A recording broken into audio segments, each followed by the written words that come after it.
Apocalipse 4 até 5:14 é o nosso texto. Aproveitando este tempo de quaresma, nós estamos estudando disciplinas espirituais aqui na igreja. Vamos falar de uma, que é o culto.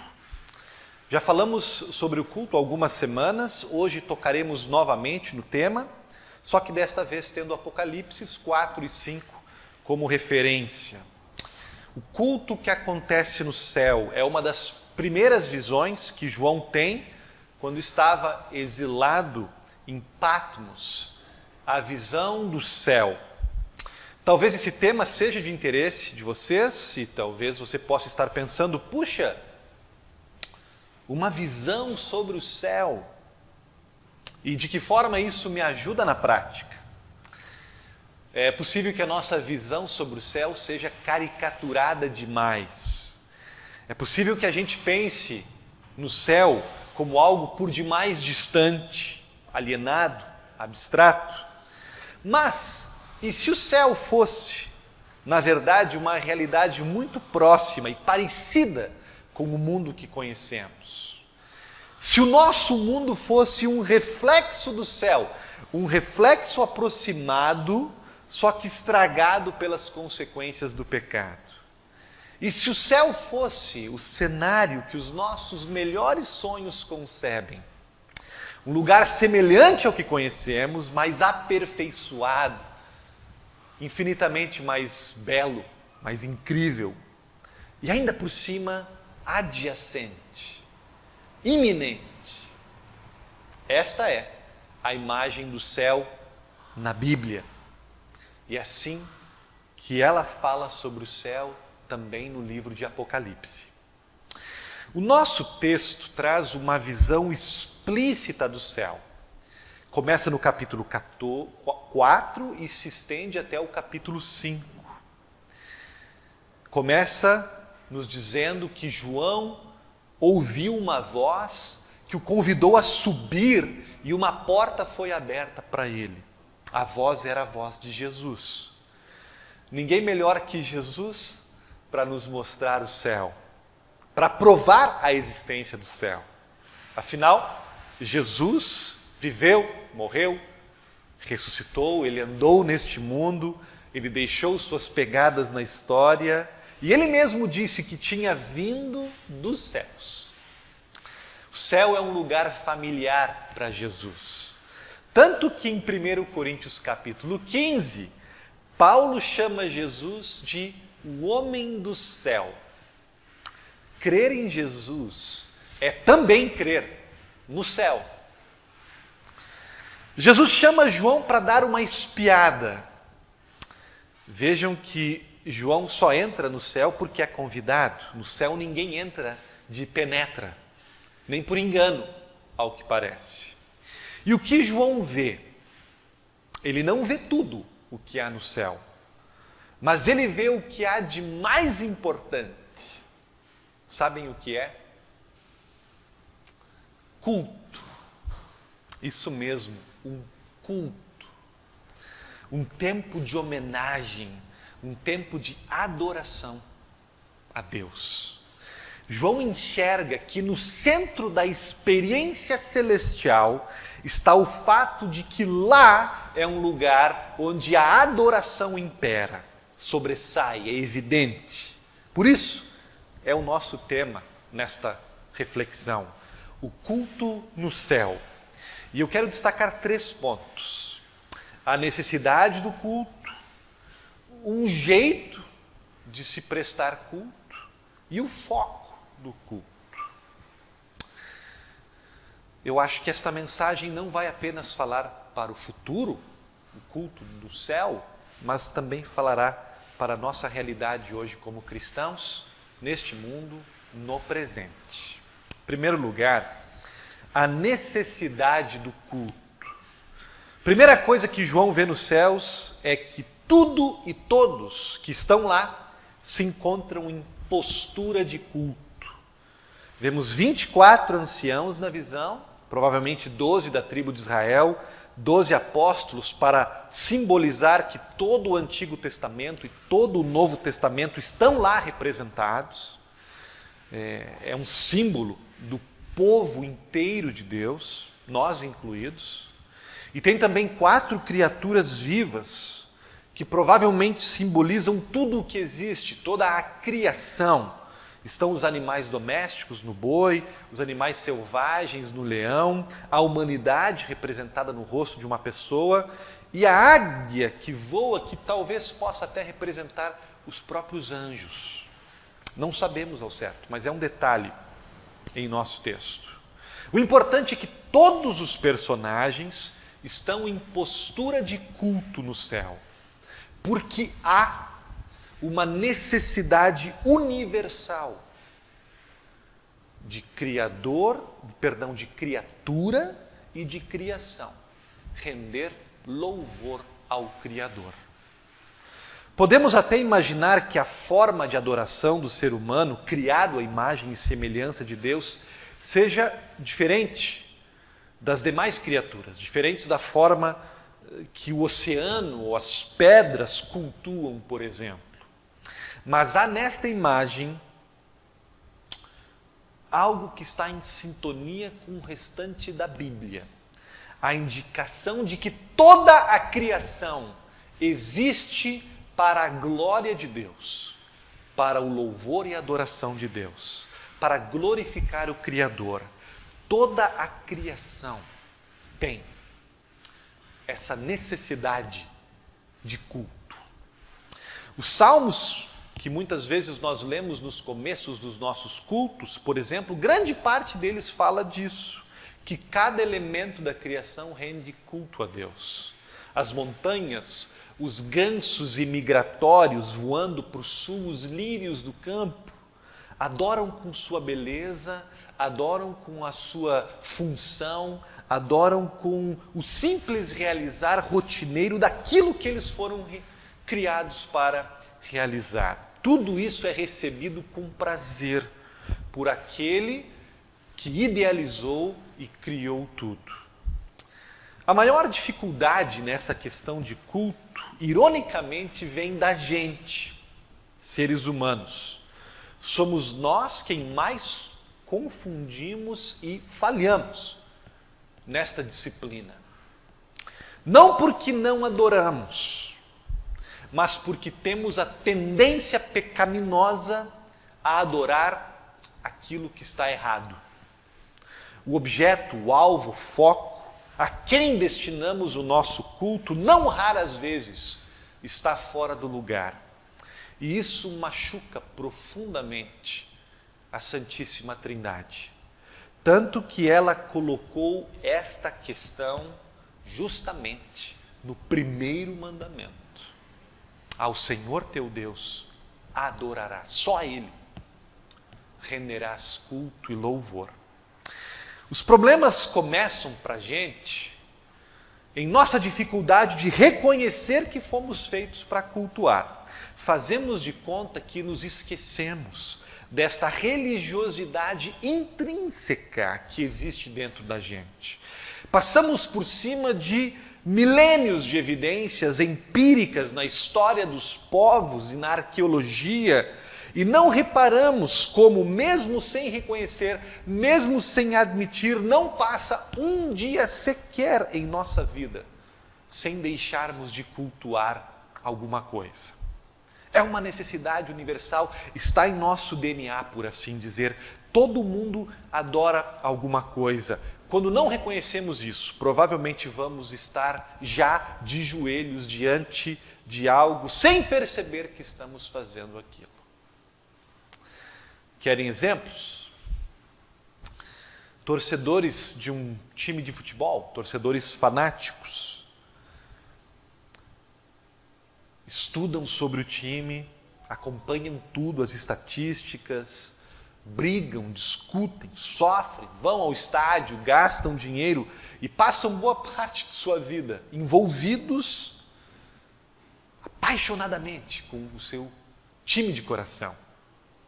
E aí, quando estão na presença deste time, desse objeto de adoração, cantam, empunham bandeiras, o rosto brilha, o coração palpita. Sabem o que pode ser isso? dependendo do nível de envolvimento. Culto, gente. Culto. Arte e cultura. Sofisticados seres urbanos que somos aqui no Rio de Janeiro, adoramos nossas casas, decoramos nossos escritórios, peças de arte, quadros, esculturas, vamos a exposições, óperas, espetáculos, acompanhamos nossos artistas preferidos, pagamos o que for por estar naquele show, naquele festival, ficamos horas na fila para ficar ali no gargarejo do palco. Investimos dinheiro em adquirir um artefato para assistir a alguma apresentação e diante do objeto e da personalidade, reverência, estupefação, deleite, emoção, podemos até negar, mas de novo, dependendo do nível, a nossa atitude bem pode ser considerada espiritual. Academia de ginástica, o cuidado com o corpo, a malhação, dependendo do nível de obstinação que acontece ali, pode se chamar de culto. O consumo desenfreado, o vício, a necessidade de gastar, possuir, comprar, em desestressar passando o cartão, a visita semanal, mensal, quase transcendental que nós fazemos aos shopping centers, o cheiro das lojas, as luzes, as vitrines, quase que uma santa ceia acontecendo ali, transferida para as praças de alimentação e restaurantes. Cuidado, o que pode estar acontecendo com você é culto. A ideologia favorita, o político de estimação, a guerra entre os partidos, os candidatos alavancados a verdadeiros heróis, a incapacidade de ouvir, de dialogar, a polarização, a divinização da minha opção e a demonização do outro. O que estamos fazendo, gente? Podemos estar, sem nos dar conta, rendendo culto, caros irmãos e irmãs. E aqui tem só alguns exemplos das possibilidades. Lutero já dizia que aquilo que ocupa a prioridade, a maior paixão, a maior ansiedade do coração, o maior interesse, tudo aquilo que eu sempre procuro em primeiro lugar é culto. De novo, podemos não nos dar conta, porque isso implica em reconhecer uma obsessão, uma dependência, um pecado, mas cientistas das humanas, como sociólogos, já falam há algum tempo sobre isso.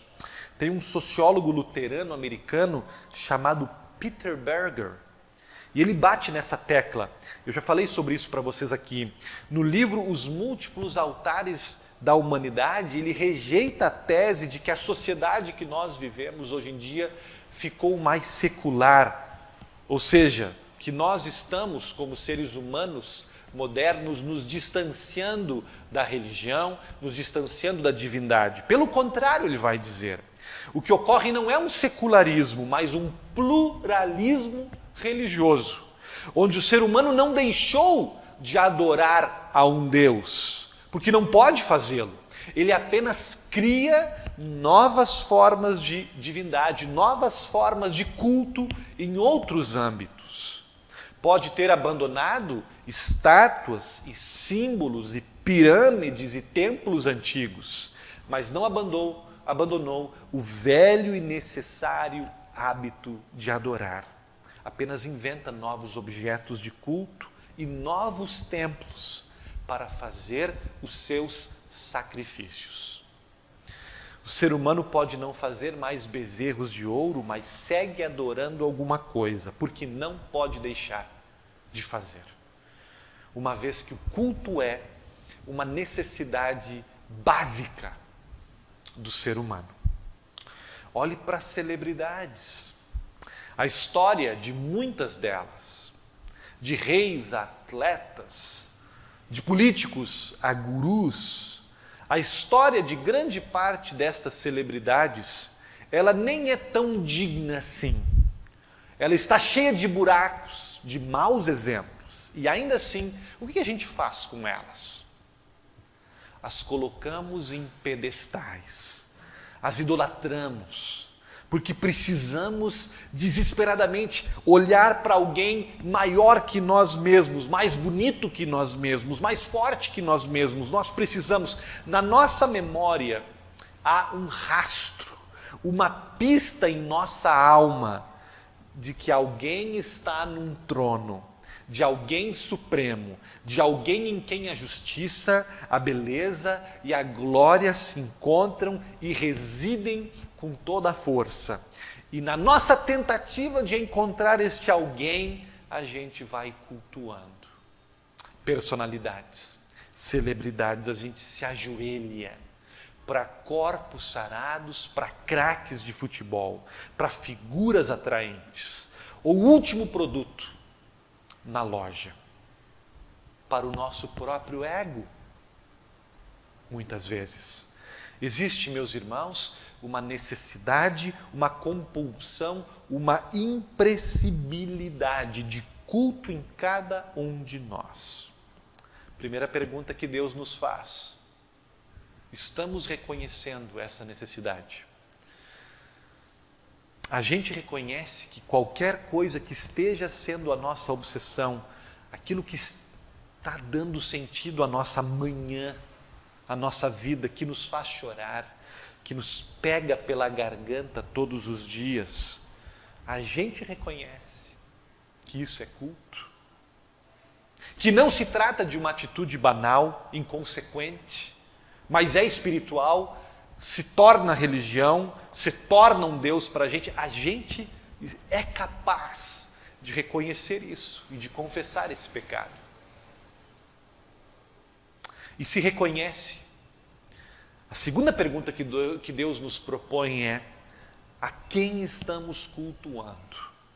O que você está adorando? Quem é na verdade o teu Senhor? Onde está o teu altar? A quem você está se ajoelhando? Não há como fugir dessa necessidade, apenas escolher a quem vamos prestar cultos. Quem ou o que vai significar tudo para nós e vai ocupar o lugar de amor maior em nosso coração. Em resumo, nesse primeiro ponto, há uma necessidade central de culto para cada alma humana. João se dá conta quando tem a visão no céu em Apocalipse 4, 5 e se dá de cara com uma cena impressionante de culto público, de culto em todos os âmbitos da criação. João se dá conta que fomos criados para adorar, está no cerne da nossa vida. E é por isso que Deus, do Gênesis ao Apocalipse, nos convida sempre a direcionar o nosso culto a Ele. O tempo todo Deus nos diz: adorem a mim, adorem a mim. Não é nem porque Ele precisa, como se Ele tivesse alguma carência de ser reconhecido. É porque nós precisamos. Somos nós quem fomos feitos para adorar a Deus, o Deus certo. É o nosso coração quem só está pleno, se encontra satisfação e sentido nele. Se nós não fizermos com Deus, acabaremos fazendo com algum ídolo, acabaremos talvez idolatrando a nós próprios. Deus é o único que pode preencher, o único que merece também. Segundo ponto, o jeito de cultuar. Como deveria ser o nosso culto? Há um jeito certo de louvar a Deus? É o que nós veremos agora. O texto de Apocalipse 4 e 5 que estamos estudando, ele não é uma receita pronta de liturgia, mas ele nos dá alguns indícios. Ele nos apresenta alguns elementos básicos do culto. Seja o culto que nós realizamos individualmente, diariamente, em nossa vida, seja o culto que fazemos em casa, com a família, o culto que também nós realizamos em comunidade, juntos com a nossa família cristã. Vocês se deram conta, nestes 2 capítulos, destes elementos? Olhe, nós temos, por exemplo, o louvor, né? Cantam-se várias músicas, várias frases de adoração no culto do céu. E inclusive há instrumentos musicais, e a Bíblia está cheia deles, e nenhum é mais sagrado do que o outro. O órgão, o piano, tão sagrado como a harpa, como o pandeiro, como o violão, aos olhos de Deus. E nós temos também ação de graças, ou seja, se recorda com gratidão as muitas ações de Deus em favor do seu povo. Nós temos também, nesses textos, poderíamos dizer, um tempo de confissão. Quando João chega a lamentar e a chorar porque ele não é digno de abrir o pergaminho. Está reconhecendo a sua pecaminosidade. Nós temos também orações, intercessões presentes. Viram as taças de ouro, que é um tipo de depositório precioso, que guardam as orações que foram feitas pelo povo de Deus ao longo da história. É uma imagem linda, gente, que parece que nos garante que as nossas orações sempre são ouvidas, sempre são guardadas num baú precioso por Deus. Nunca uma oração é descartada. Temos as litanias, ou seja, diálogos, onde um líder afirma uma verdade e a comunidade responde. E isso também é um hábito do culto que a nossa igreja tem, por exemplo.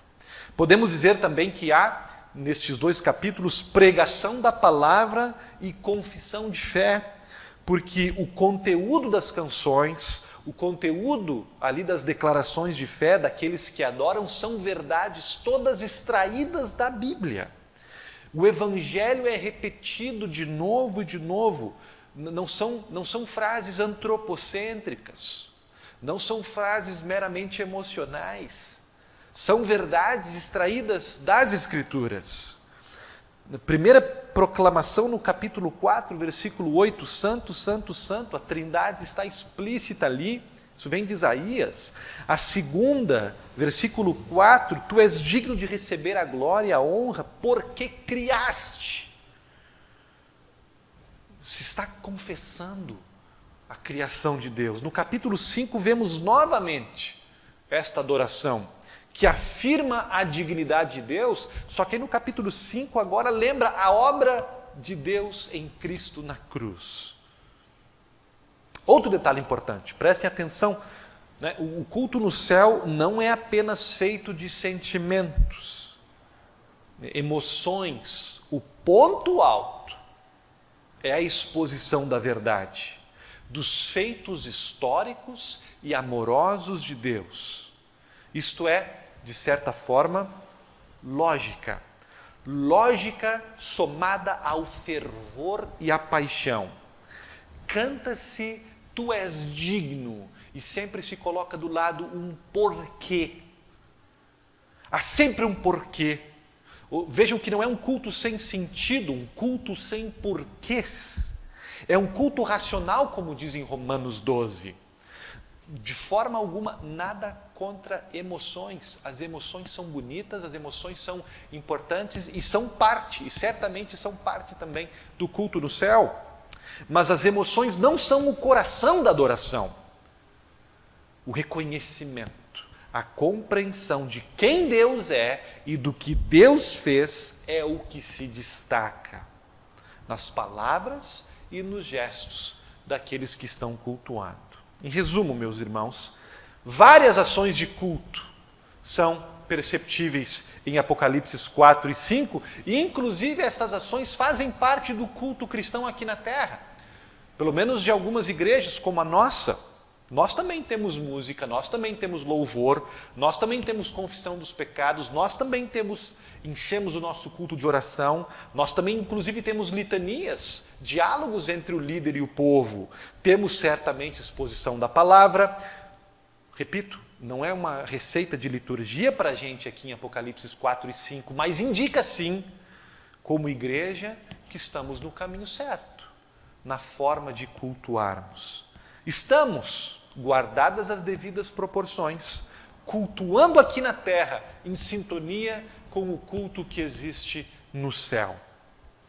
É interessante também notarmos que no céu, a comunidade presente rende culto de forma contínua, ininterrupta, é o tempo todo. Eles estão deixando todo o esforço, toda a dedicação, as riquezas de Deus, o seu infinito amor, o seu poder, eles estão deixando que isso penetre cada canto das suas existências. E qual é a mensagem por trás desta imagem? Que não adoram apenas no domingo, ou uma vez por mês, que não perdem oportunidade, que valorizam, priorizam estar na presença de Deus. O culto a Deus atinge e permeia tudo o que fazem. E aqui poderíamos falar das muitas implicações disso. Poderíamos nos questionar até que ponto nós aqui hoje estamos desfrutando e praticando esse culto ininterrupto. Esse culto que é a máxima prioridade na agenda. Poderíamos até nos questionar até que ponto estamos deixando que a experiência que vivemos no domingo pela manhã nos envolva e nos estimule a continuar cultuando a Deus ao longo da semana. Quando trabalhamos, quando estudamos, quando comemos, quando corremos na orla, quando nos divertimos, quando nos relacionamos. Porque todas essas coisas que fazem parte da nossa rotina, elas podem sim, devem ser realizadas e aproveitadas em perspectiva de culto, como atos de culto, sempre e quando nós realizamos estas coisas com gratidão, com decência, com a percepção de que Deus é o grande responsável por tudo o que somos e por tudo o que temos. A percepção de que Deus está ali presente, caminhando junto com a gente, onde quer que estejamos. Chama a atenção que no céu essa percepção é muito clara. O culto a Deus, a vida com Deus, a interatividade com Deus, ela não sofre interrupções, ela não se desintegra nunca. E isso leva a dois efeitos, duas consequências que são perceptíveis no texto e são essenciais para a gente. Servem, de certa forma, como um medidor do nosso culto, por assim dizer, uma avaliação, uma autoavaliação para a gente. Primeiro, vejam que no céu, os que cultuam depositaram as suas coroas de ouro diante do trono. Viram isso? Esse é o primeiro sinal que mostra que estamos cultuando com sinceridade, em espírito e em verdade. Caim e Abel, já aparece essa questão. Um adora de um jeito, o outro adora de outro. Depositar as nossas coroas, indispensável. Não se assustem, significa que você viu, experimentou e se deu conta da dignidade de Deus e por isso você dá a Ele, você devolve a Ele tudo o que você é e tudo o que você tem. Você deixa com Ele as suas coroas, os seus tesouros, a sua necessidade de reinar, de estar no controle, a sua necessidade de ser aplaudido. Você abdica do controle da sua vida, do seu tempo, das suas capacidades, dos seus recursos materiais. Você repassa, você transfere tudo isso a Deus. Você dá a Ele o direito de usar as suas coroas. coroas que Ele mesmo deu a você. Ele fica a cargo, nada mais importa para você, a não ser Ele, Deus. Muitos de nós ficamos com medo aqui, e é aqui que muitos desistem da fé muitas vezes, porque a gente fica iludido com o controle, achamos que o controle precisa ficar na nossa mão, mas isso é uma ilusão. Nunca, na verdade, estamos no controle, sempre estamos nas mãos de alguém, do nosso objeto de adoração. Se você acha que você não pode ofertar seu dinheiro à igreja, por exemplo, porque é você quem tem que administrar, porque é você que tem que controlar, no fundo, não é você que está controlando o seu dinheiro, é Ele que está controlando você. Porque nós sempre perdemos o controle para aquilo que nós adoramos. Se você vive para ter poder, se poder é a tua coroa, se poder é o que te controla, se você vive para ser aprovado pelos outros, a aprovação dos outros é a tua coroa. Se você vive pela opinião dos demais, é a opinião dos demais que te controla. Se você vive para a tua família, é a tua família que é a tua coroa, é ela que te controla. Se você vive para a tua carreira é a tua coroa, e é ela que te controla. No céu, quem está lá já se deu conta, nada mais importa. Ninguém mais merece culto à nossa coroa, a não ser Deus. Nos céus, temos nossas coroas, não é proibido ter coroas, mas nós depositamos a nossa carreira, nós depositamos os nossos bens, nós depositamos as nossas aptidões no trono, como um presente, como um sacrifício, como uma oferta nossa a Deus. Devolvemos a Deus. Entregamos a Deus, dizemos: Deus, tudo o que eu tenho é teu. Tudo o que eu tenho está à tua disposição. Se o Senhor me deixar usar, eu vou desfrutar. Mas se o Senhor precisar, eu vou entregar. No céu já houve uma completa ressignificação da vida. Cada coisa ocupa o seu lugar, certo na ordem das prioridades, e Deus se torna a grande, máxima prioridade. No céu é assim, gente. Culto se faz assim. E se no céu é assim, por que a gente vai esperar chegar no céu para converter-nos desta forma? Para realizar essa ressignificação em nossas vidas? Por que arriscar não chegar no céu porque não estamos dispostos a entregar nossas coroas, a entregar a Deus o controle das coisas? O segundo efeito deste culto perfeito do céu é que aqueles que cultuam a Deus lá no céu, olhem, eles já se sentem como reis e sacerdotes.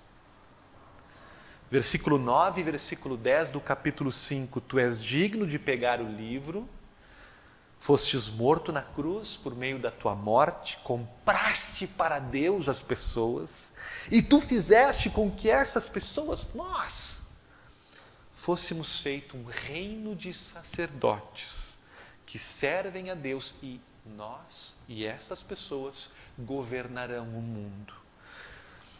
Cultuar a Deus inevitavelmente nos dignifica, nos promove, nos faz sentir tão especiais como Ele é, nos torna família dEle, filho dEle, embaixador dEle, herdeiro dEle. O culto a Deus te torna um príncipe e uma princesa, um sacerdote, uma sacerdotisa, te dá uma nova missão de vida, uma razão para os teus dias, um propósito eterno, um valor para Deus.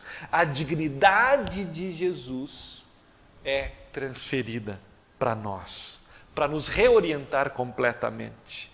E eu te pergunto, já te sentiste assim? Ou então, já assumistes este papel, o teu posto de servo no reino de Deus? Não é necessário esperar o céu para isso começar. O céu, na verdade, já começou para a gente. no dia do nosso batismo, porque nós estamos conectados com Cristo em sua morte e em sua ressurreição, somos gente do céu, disfarçada aqui na terra. Já temos o céu como uma realidade e já passamos a viver na perspectiva do céu. Você já se deu conta disso? Dessa realeza que te acompanha desde o dia que o Espírito Santo abriu a porta da fé em teu coração, que lhe foi dada por Deus, para que você compartilhe em amor ao próximo. Para concluir, o foco do culto. Tem essa questão, esse destaque que é fundamental para nossas vidas e que está absolutamente claro lá no culto que é realizado no céu. Não é suficiente adorar, não é seguro adorar qualquer coisa, precisamos adorar o objeto certo, o alguém certo. Muito cuidado com essa ideia comum de que não importa em que você acredita, quem você cultua, o que importa é ter fé, ser sincero. Muito cuidado com isso, porque o objeto certo é fundamental, faz toda a diferença. Reflita sobre isso, se você tiver dúvida, mas não se engane. O que você acredita, em quem você deposita sua confiança, sua esperança e o seu culto, afeta substancialmente sua realidade, o seu presente e o seu futuro, seu destino eterno. Essa é uma verdade da Bíblia, essa é uma verdade do cristianismo e está muito claro aqui em Apocalipse. Não há dúvidas nem ambiguidades sobre quem está recebendo adoração no céu. O culto no céu tem só um foco. Um ser. Aquele a quem a Bíblia te convida do início ao fim a adorar. Aquele que está no trono. O seu filho, o único capaz, o único digno de abrir o livro. O livro está fechado e só tem um que é capaz de abrir. Só um tem a chave. Quem? No começo, João está apreensivo. Ele olha em volta e ele olha para dentro de si mesmo e ele se dá conta, não há ninguém entre os seres viventes, nenhuma criatura tem a habilidade que pode abrir o livro que representa a história, o destino e as promessas de Deus. Ninguém é digno de fazer, porque ninguém conseguiu viver de acordo às regras muito claras e muito simples que Deus estabeleceu desde o início da criação: amar a Deus, amar o próximo. Ninguém conseguiu, ninguém consegue. Eu não consigo cumprir os mandamentos 100%. Você também não, nem mesmo o João. O João, gente, nem mesmo o João conseguia. E por isso há um momento de tensão. E João chora. O que vai ser de nós? O que vai ser da humanidade? E aí alguém lhe diz para João: não chore. Tem um que cumpriu. Tem um que obedeceu. Tem um que morreu. Tem um que é digno. E pode abrir o livro. O leão da tribo de Judá pode. E aí quando João olha para esse tal leão, ele vê um novilho, ele vê um cordeiro com a garganta cortada. E ele se lembra de outro João, o Batista, que muitos anos atrás havia anunciado quando viu Jesus: eis, é ele chegou, o Cordeiro de Deus que tira o pecado do mundo. E João no céu se dá conta que o Cordeiro é Jesus. E Jesus é o único capaz de abrir o livro. Ele é o único que pode e merece ser adorado, porque viveu perfeitamente em nosso lugar e porque teve um amor tão grande por cada um de nós que se dispôs a morrer na cruz pelos castigos dos pecados da humanidade inteira. Vejam o que Jesus fez por nós. Considerem sua obra, é Ele. Ele chegou. Eis o Cordeiro de Deus que tira o pecado do mundo, que tira o meu nome da lista do inferno e que escreve o nosso nome no livro do céu. que me coloca reconciliado, adequado e convidado para essa festa de Deus que não tem hora para acabar. Se Jesus me amou desse jeito, que outra coisa, gente? Que outro alguém poderia, mereceria o meu amor, o meu louvor, a minha gratidão? Meus irmãos e minhas irmãs, não se trata de adorar a qualquer coisa, mas adorar a Jesus Cristo como sacrifício realizado por você. E é isso que vai nos amolecer, é isso que vai nos sensibilizar, é isso que vai nos encorajar e nos ajudar a encarar qualquer problema da nossa vida de frente. Pastoralmente, eu lhe convido, eu reforço essa mensagem a cada um de vocês. Entregue-se de novo a Ele, ou pela primeira vez a Ele. Renda-se a Ele, caia de joelhos diante dEle aqui na terra, como você vai cair no céu. Teu desejo de transcendência, de intimidade, de satisfação só vai ser saciado pelo Cordeiro de Deus, Jesus Cristo. Não escute o canto da sereia, escute o canto do Apocalipse. Digno és, ó Cordeiro, de todo louvor. Glórias nós rendemos por teu amor. Amém.